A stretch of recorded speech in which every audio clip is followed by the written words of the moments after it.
In this demonstration, I'm going to provision an Azure Synapse Analytics workspace in my Azure subscription, and I will use it to ingest and query data. In order to begin, I'm going to search for Synapse Analytics here. This is what I'm looking for, Azure Synapse Analytics. And once again, what is the purpose of this Azure Synapse Analytics? It's a fully managed service to build modern data warehouses for enterprises. Synapse Analytics brings together SQL, Apache Spark, orchestration, and ingestion into a single workspace, dramatically reducing the time to build an analytics solution. So I'm going to click Create button so that I can create a new instance of the Synapse Analytics. So the first thing that I will do is to create a new resource group. And for the resource group here, I'm going to name it RG1. And for the manage resource group, the manage resource group will be manage -RG1.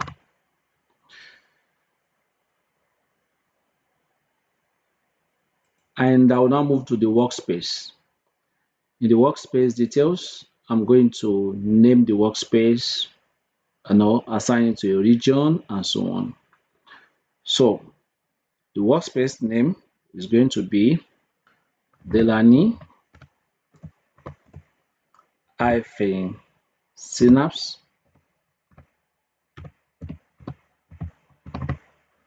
workspace. And for the region, I'm going to use West Europe. And as for the data lake storage Gen 2, it's going to be from the subscription. Now I'm going to provide the account name and the file name for the data lake. As for the account name, I will name it Delany Data Lake.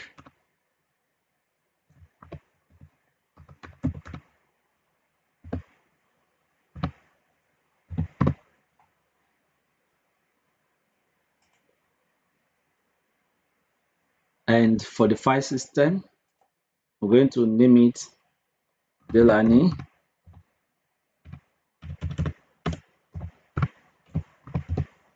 -FS. FS stands for file system. Now click OK.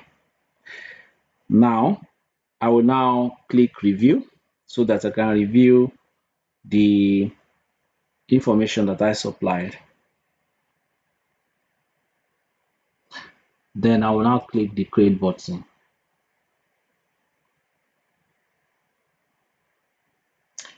Now it's initializing the deployment.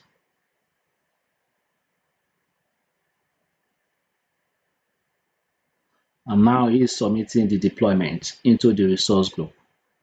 So at this point, I'm going to pause this video and I'll be back once the deployment is complete.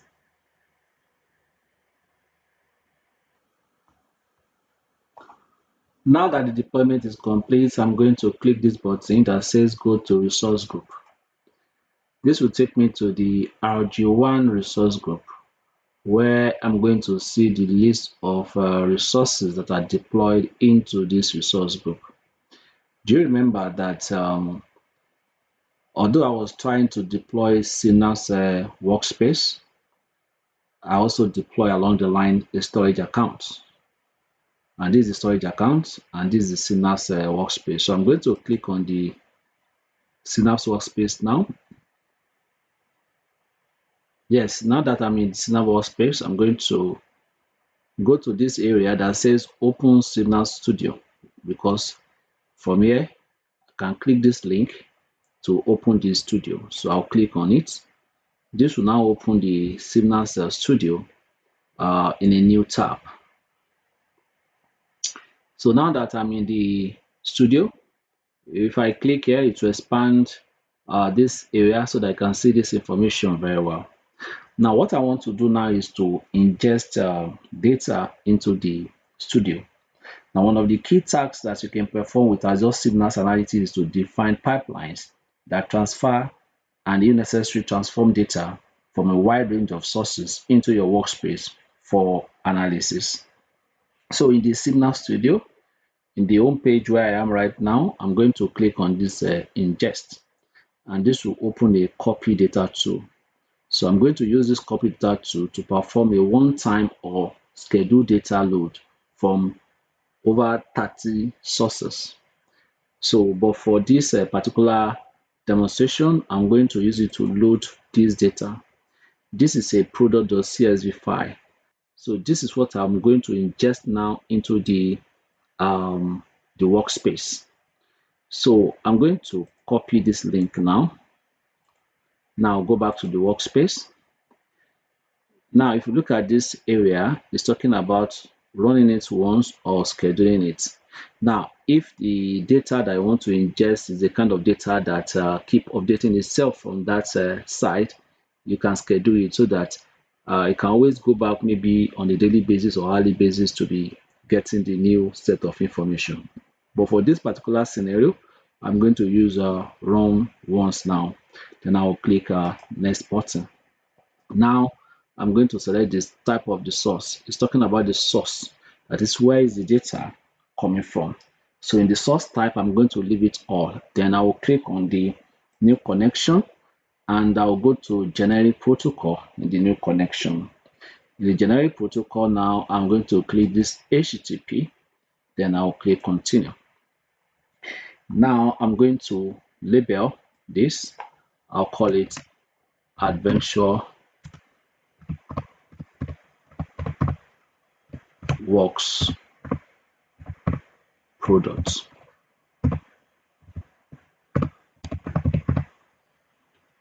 Adventure Works Products table. So in the description, it's going to be product list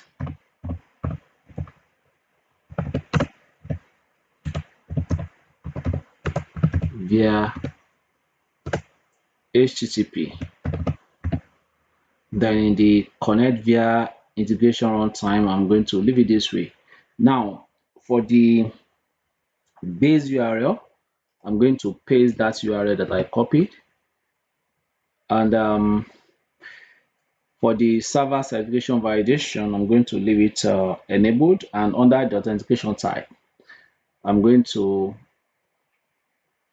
make it anonymous because there's no authentication to this particular URL. Then I will click create.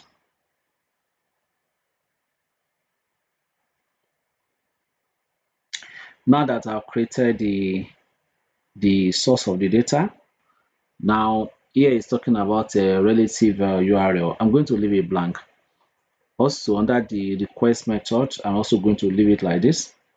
Under the additional header, I'm going to leave it blank. Under the binary copy, I'm going to leave it unselected.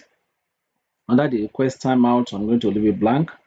And under the max concurrent connection, I'm also going to leave it blank. Then I'll click next. Then this will now take me now to the configuration.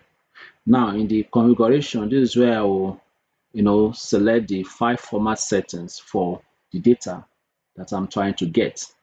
Now under the file format, but before I actually do that, there's this button here that says I can preview the data. Let's preview it. Now this is the data. You can see this is the preview of the data that I just ingested now.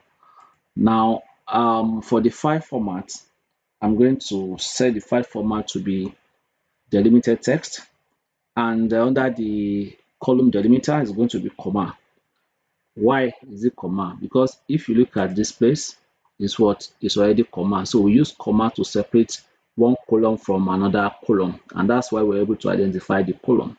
And that's the same thing we are saying here, that if you see a comma, you know that that's the end of a column. So anything after that comma is the beginning of another column. Then on the row delimiter, I'm going to use a \n. That's a line feed. It simply means that once you get to the end of a particular row, move to the next line. And for the first row as header, I'm going to check it.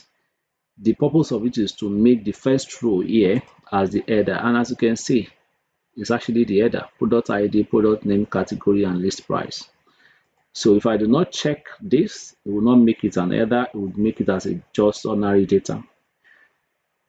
It will be part of the data. You will see it as just part of the data. Now for the compression type, I'm going to leave it none. Then I'll click next. Then in the destination data source, the destination data source now is not talking about where am I copying the data to. Now the source is talking about where I'm copying the data from, and that is why we configure this URL. This URL is what I put inside the configuration. That's the source of the data. Now this one is now saying where am I taking the data to. Remember that we configured the a storage account earlier, which was part of what was configured while creating the synapse workspace. So for the destination type, I'm going to say it is actually the Azure Data Lake, Azure Data Lake Gen 2, and that was actually the type of storage that we created earlier. And in the connection, I'm going to click this drop down and I will select this system connection. This was actually created for me when I was creating the workspace earlier. Now, I will now move to other parts like the folder part, the file name, and so on. And for the file part, I'm going to click this browse. And I will now click on this that says DP-900. This DP-900 is the file that I have inside data lake storage, and that is where I'm going to store the data that I'm actually ingesting from another source. So this is going to be the destination for that data that is coming. And the file name, that is what's going to be the name of the file when it gets to the destination, I will still name it products.csv. You can give it any name. So then on the copy behavior, I have nothing to do there. On the mass concurrent connection, I will leave it blank, and on the block size, I'm going to also leave it the way it is. Then I will click next. Still on the destination, now on the configuration and the file format, I'm going to click delimited text. On the column delimiter, I'm going to click comma. On the row delimiter, I'm going to use a line field. On the add data to file, I'm going to leave it checked. What does that mean? I want the first row probably to be the header when you get to the destination.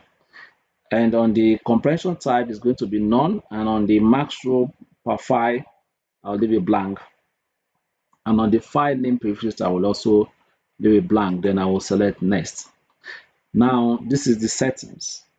On the settings now, in the tax name, I'm going to name the tax copy, because what it's doing actually is to copy the product from the source to the destination. And the source is the HTTP URL, while the destination is going to be inside the data lake storage. So the tax name is going to be copy products. And in the description, it's going to be copy products data. And in the fault tolerance, I'm going to leave it blank. And in the enable login, I'm going to leave it unselected. And in the enable staging, I'm also going to leave it unselected. Then I'll click next. Now, this is a summary.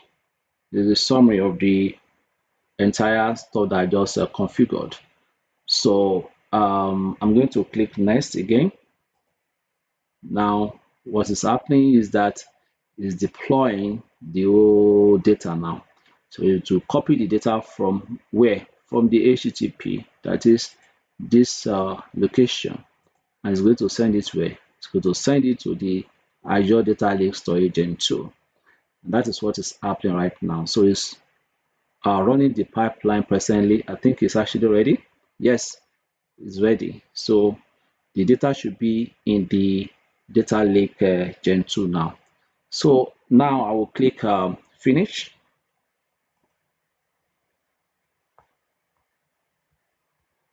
So what I'm going to do now is to go and confirm if truly I have the data in the data lake.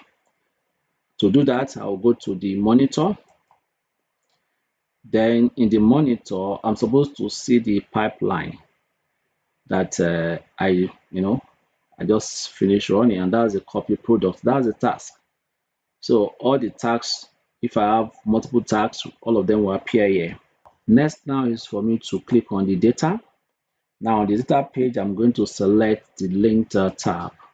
In the link tab now, I'm going to expand the storage, and I'm going to expand this. That is the file that is inside the storage. That's the file location.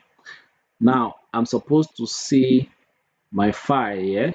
I'm expected to see that product.csv here now. If it's not there, then simply shows that something is wrong. So I might probably go back and check the configuration or whatever. But as you can see, this is it. This is the product.csv. It simply shows that the file is actually here. So the next thing that I'm going to do now is to now use the SQL pool to analyze the data.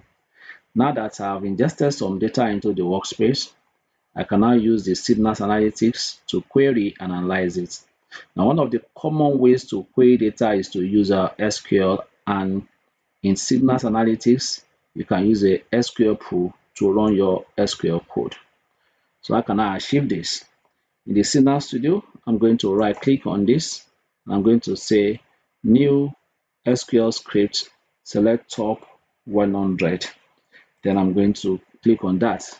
You can see it has generated a default query for me, to select the top 100. You can see it select top 100 asterisk. That's all from this particular location. Open row set. What's the row set? That is the file inside the data lake, and the format of the file is CSV, and the version is actually 2.0. Now, based on what I have here right now, I can actually run it. But before I run it, I want you to check this space. Make sure that under this connect to, in the drop down, make sure it's built in, that is actually what is actually selected. So what I will do now is to click on this so that I can run this query. As you can see now, it's executing and it's retrieving the query results. So it's going to take a few minutes or even seconds before you return the output. Now, this is expected to take a longer time because this is the first time that we'll be running this query. On the subsequent one, it might not take that much time. Now, the output is actually ready. So what do we have? There is the product ID, the product name, the category, and the list price. Do you remember that? That's exactly what I have here. The product ID, product name, category, and the list price. And what is the first data there? 771 is the product ID, and the list price is actually 3399.9900. Let's go and confirm if that's the first data. This is the first one, 771, correct, and the list price is what? 3399.990. It simply shows that we are getting the real data, and the ingestion that we did actually worked perfectly. Now, one thing you will notice now is that I have this C1, C2, C3, C4, and this information is not actually part of the data that we ingested into the data lake. So to fix this, I'm going to add a header row equals to true parameter to the open row set function. And how will I achieve that? After this parser underscore version is got to 2.0, I'm now going to put a comma here. Then in the next line, I'm going to say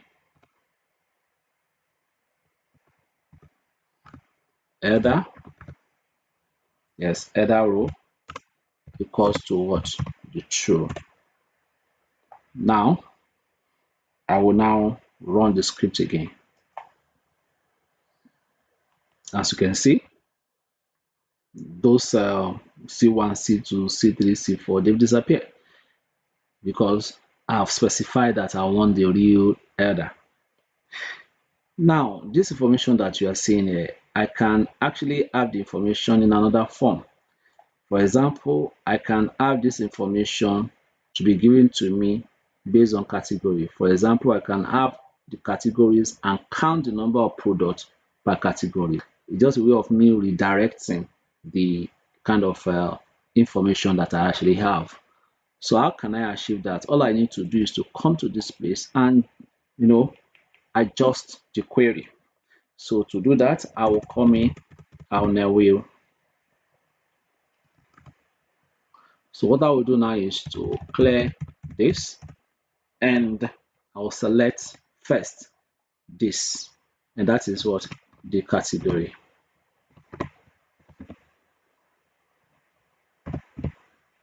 comma, then I'll now say count. Count is actually a function. So I'm counting. What am I counting? Asterisk. Asterisk means all. Then I'm going to put an alias as product count. So the way it is now, I need to now come down here. I will now say group by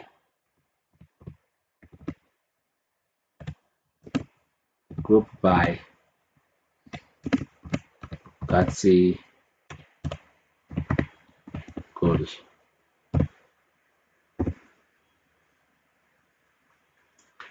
Then I will click run.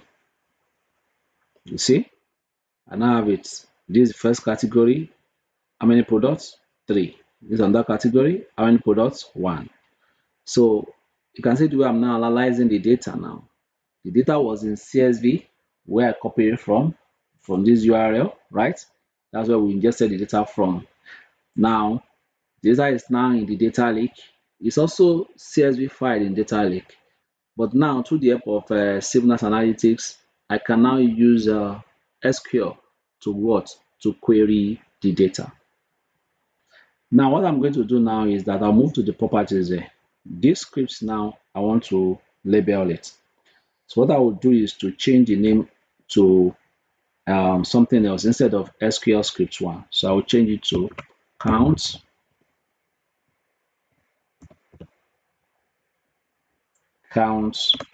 products by category.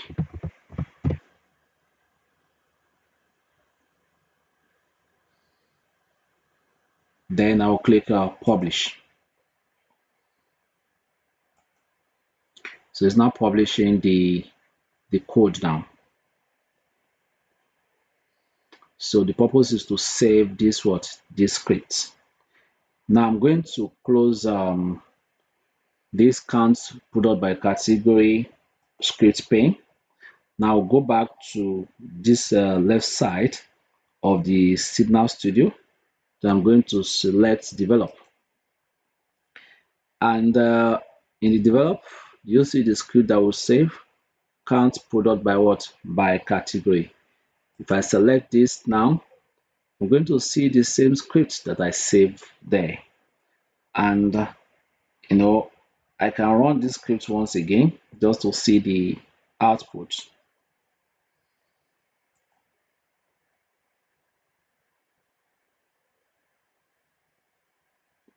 Now that the script is returning the same answer or the same output that it gave me the other time.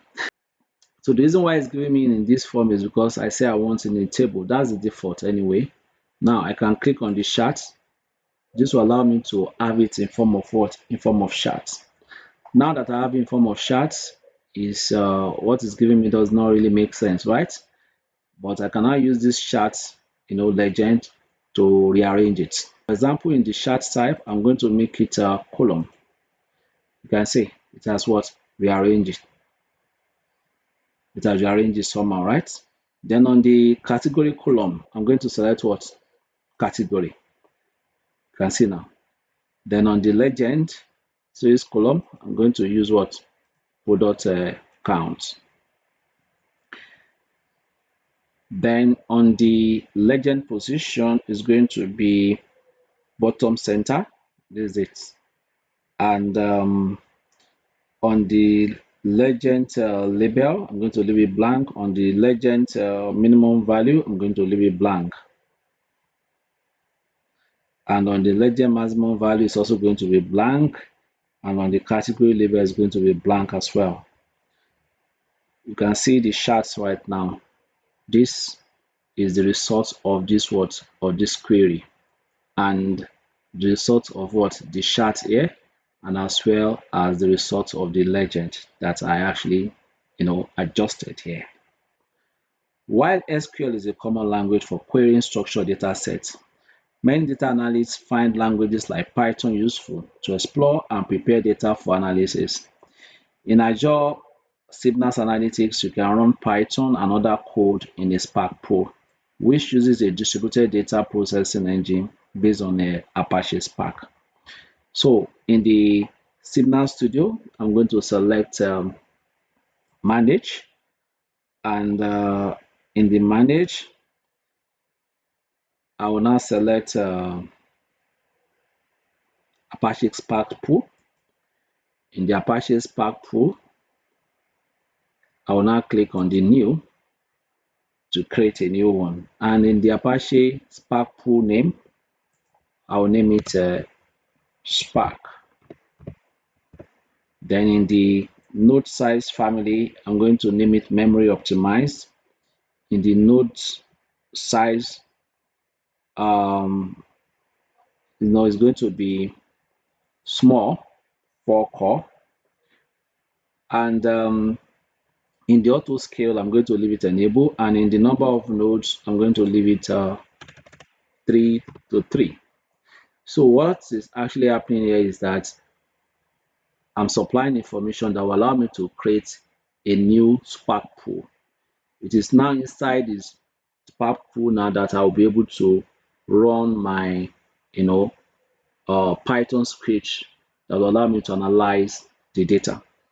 So I'm going to click the review to review this information, and I'll now click create since the validation is successful. So it's submitting the request to deploy the Apache Spark Pool. Now it's saying that it has successfully deployed the Apache Spark Pool. Remember the name I gave to the Spark Pool? I call it Spark.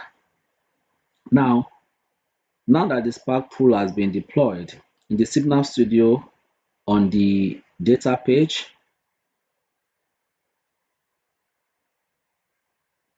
I'm going to browse to the file system for the Signals workspace. So I'm going to select here. This will now load the product.csv. Then I'm now going to right click on the product.csv, and I'm going to say new notebook. Then I'm going to select load to data frame. It's now loading sample scripts. Is a Python script. So in the notebook one pane that is open, in the attached tool list, I'm going to select Spark that that I created earlier. That is the pool. Now, what is this code actually saying? This code is to give us some information from this same place. Now, it's going to display what? Some kind of information. This one says limited to 10. Now, what I'm going to do now is that I'm going to run the script. So I can click this to run only this cell, and it's connecting now. So because it's the first time that I'll be running this cell, it's going to take a while, and any subsequent one will run as fast as you can imagine. So take notes, this will take a while, like 3 or 4 minutes, or before you can actually display something. At times it can be less than that anyway. Remember, this actually depends on the number of pool that you are actually using. So I'm going to pause this video, and once it's ready, I'll be back.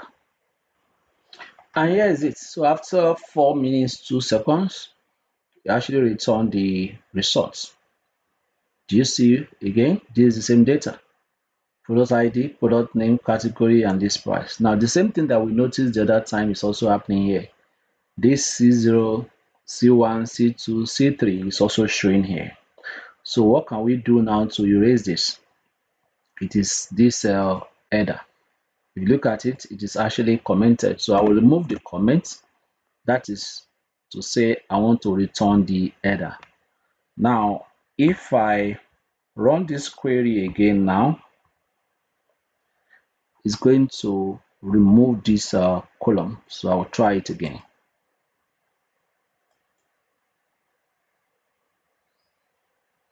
Look at it. 1 second, that's what it takes to run the query again. And it's giving me the output that I want. You can see that is the product ID, product name, category, and the list price. Now, somewhere here, if you put your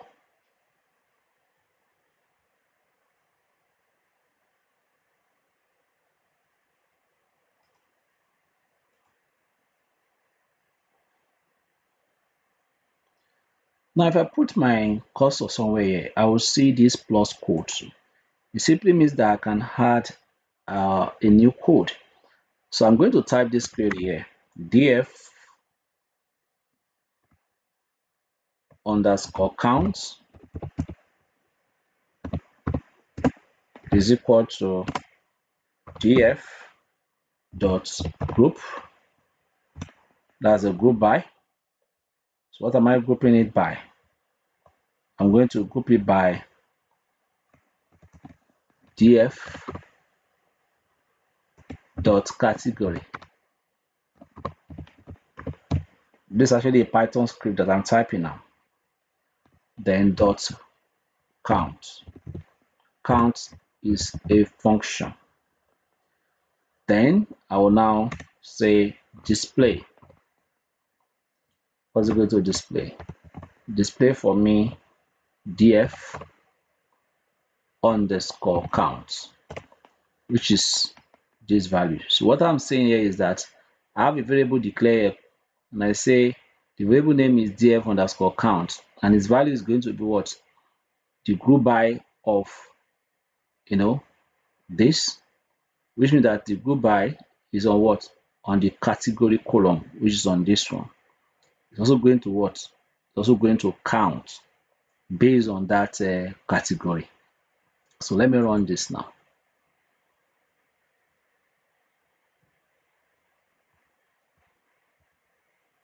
Look at it. It's actually return the value, based on category.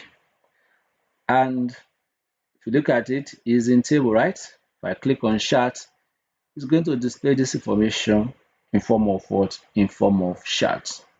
So this is how you can actually analyze the data that you ingested into the Synapse analytics. In this demonstration, I show you how you can ingest your data into Synapse analytics. Before that, I show you how you can create your own Synapse analytics. In the process of creating Synapse analytics, we also created a data lake Gen 2. That is where I store the data that I ingested from another source. Now, after I ingested the data, I use SQL to query the data, and I also use Python scripts to also what? Query the data. Thank you for watching. If you like what you saw, consider subscribing to this channel. Please, let me know what you think in the comment section. And do not forget to leave a like and share this video. See you in the next one.